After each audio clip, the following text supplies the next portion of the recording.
Hello everyone, welcome back to the My Team series and to Season 2. Now I was really excited for this video and then we immediately ran into a problem. So basically I had about an hour's worth of footage of everything that basically happened from the end of Season 1 going into Season 2, and for some reason I cannot find it for the life of me. Now I'm not sure if I ended up accidentally deleting it, which is probably quite likely, or if it didn't record, which again, know me, is probably quite likely as well. But yeah, there's literally no footage of it, so I've had to go and kind of make makeshift footage. So if it's a little bit all over the place in this next sort of section, that is why. So yeah. Anyway, let's go and have a look at what happened in the off-season going into Season 2. So the first thing we needed to do was actually get a replacement driver for Nobuharu Matsushita, who we decided not to renew their contract, and I managed to narrow it down to 4 candidates, as you can see on screen now. And the one thing they all have in common is that they are not going to be in next year's game. At least I wouldn't have thought so, as they're no longer on the F1 grid. At least not as actual first or second drivers, because Kvyat is technically there because he's a reserve driver for Alpine, but we'll gloss over that. But yeah, I initially wanted to get K-Mag as I thought he would actually do a job for us, but he wasn't interested as he said our car wasn't good enough for him, which is a fair point. I also didn't want to go for Romain Grosjean because he was our rival in Season 1 and I thought that's a little bit off. So then we were down to 2 candidates. And out of Kvyat and Albon, I decided to try and sign Kvyat first, as I thought Kvyat has a bit more race experience and that would give us more R&D points to develop the car. And yeah, we actually ended up getting Kvyat as our second driver, which was pretty cool. And there he is in the Rocket Racing overalls. At least that's last season's. We have got new ones, as you'll see, coming up soon. So we also had to choose a new main sponsor, and we decided to go for Loop, purely because I thought it looked pretty cool. And we actually might be able to do that objective if we're lucky. So yeah, you know, always good to have one that you might be able to do. Engine-wise, now this was actually quite interesting. This is actually the order that they're in, but don't look at the stats because obviously that's just the first season stats, I guess is what you'd call them. But yeah, Ferrari had a massive hit to their power unit. So they're actually the worst one. And I think their ratings were down in the low 80s for both performance and durability. Honda was about the same, I think. Their durability might have been a bit better. Renault was pretty much the same. And then Mercedes had a little hit to that, but they were the best option. So we actually went to replace the Renault engines with the Mercedes engines because all the power units were pretty cheap as well. And I thought, hey, Mercedes is pretty reliable. So that's why we went with Mercedes. So we also needed to choose 10 new tracks. And I didn't want to choose any of the same tracks that we had in Season 1. So we went with Australia because that's actually going to be different in the new game, hopefully. Although the footage I've seen is exactly the same, but hey, let's hope it's different. Vietnam, because that's not going to be in it, because I don't think they're ever going to do that race at the moment. China, because we haven't been there for ages, for obvious reasons. Azerbaijan, great track, we didn't do it last time. Hungary, again, didn't do it last time. Singapore, same. Russia, same. USA, the same. Mexico, the same. And finally, finishing off with Abu Dhabi. So yeah, that's the 10 tracks that we're doing in this season. I'm not sure if we'll be able to get all 10 in because we're running out of time before the new game comes out. But yeah, we'll have to see what we can do. Hopefully we can do as many as possible, but yeah. All right, so that was pretty much all the build up to Season 2. And now we're just about to start Season 2, or at least back in the headquarters. And we are ready for the car reveal. So let's go and have a look.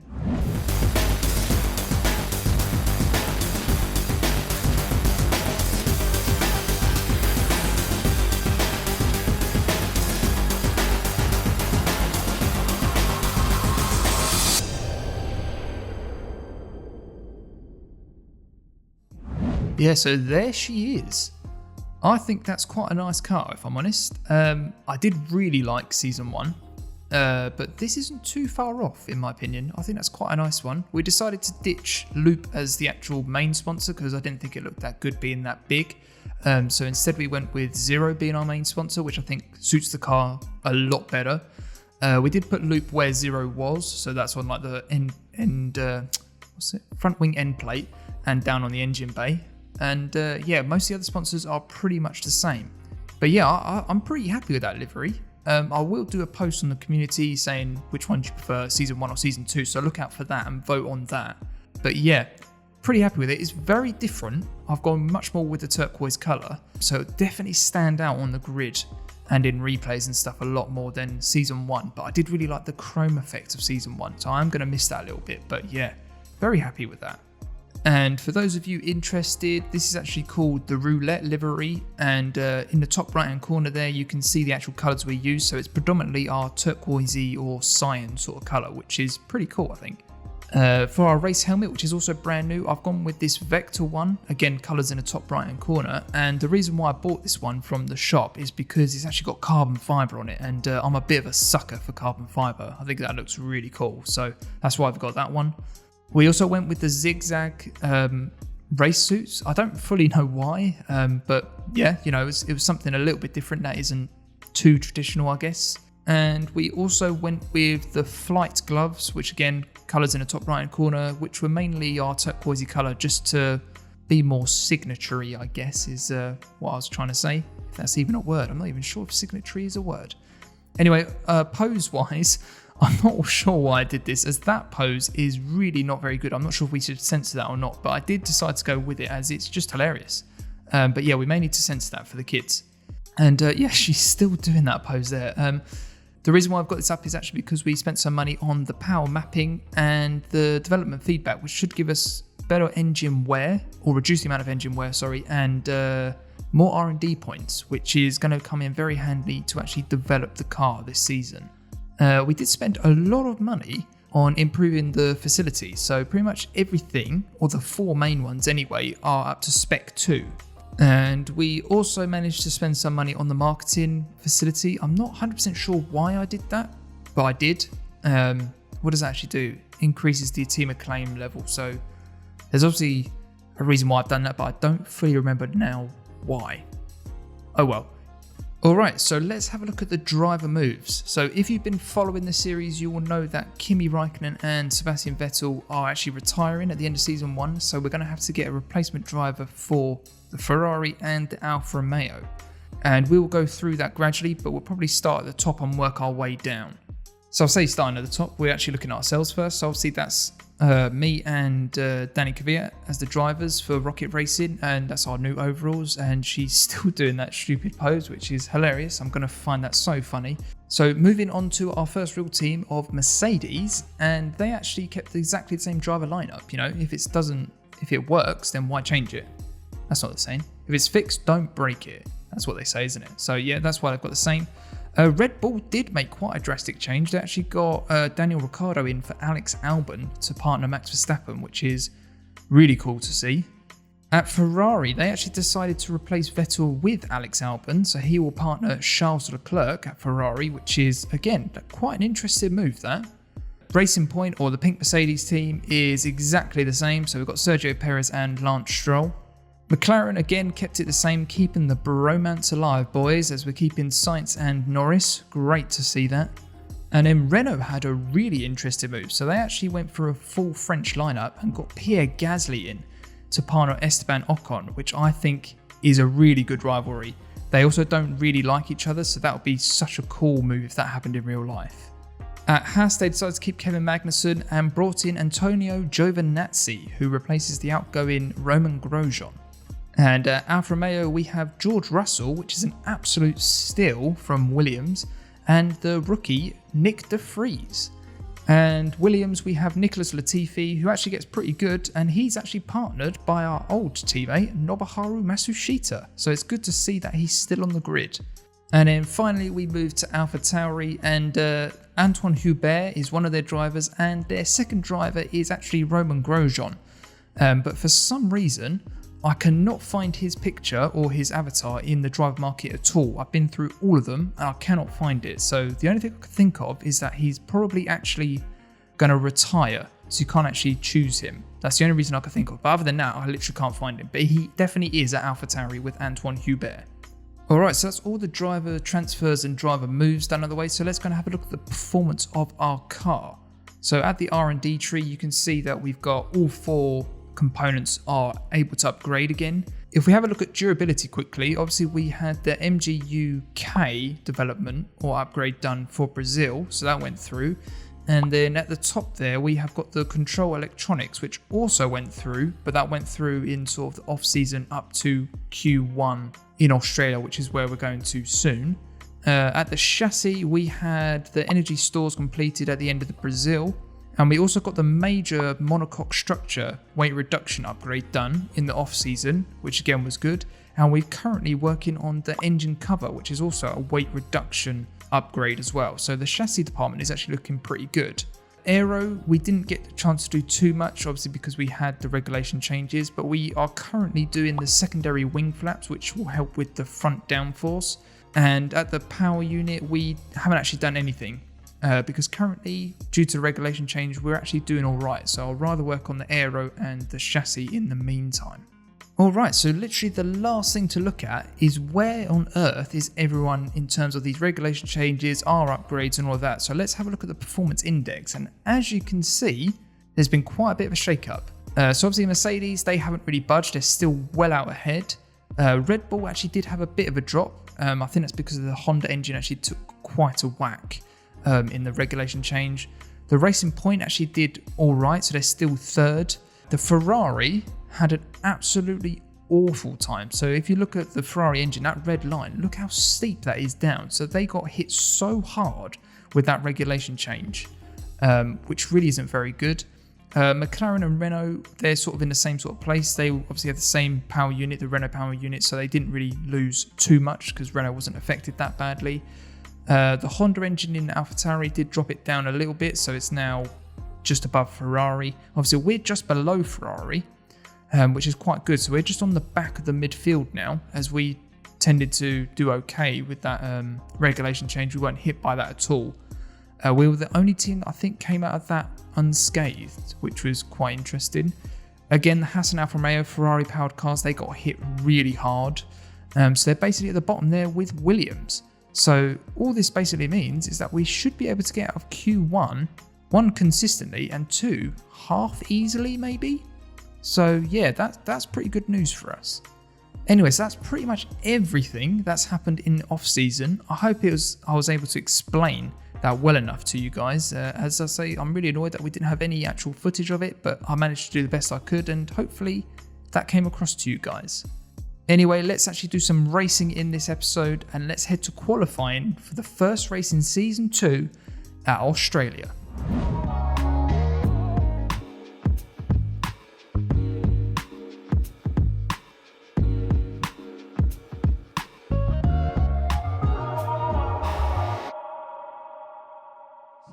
Alright, so here we are in the garage of our brand new car, and we decided not to hang about and went out quite early just to see what this car's all about and see if there's much difference. So here we are at Melbourne. It feels good to be racing again, although it hasn't exactly been long. I think it was Wednesday the last episode came out, but you know what I mean. In real life it's a long time, so you're always excited for the first sort of actual session. And yeah, it was actually not too bad. The car didn't feel that much different though. I have to say, like, it didn't feel like a big upgrade. I think it's more the fact that everyone else has sort of lost a lot of performance and we've kind of stayed the same, so we actually jumped up in terms of that. But yeah, the car didn't feel that different, and I'm not sure why I was thinking it would feel different. I knew that it wasn't actually that big of an improvement. Anyway, I've been yapping on.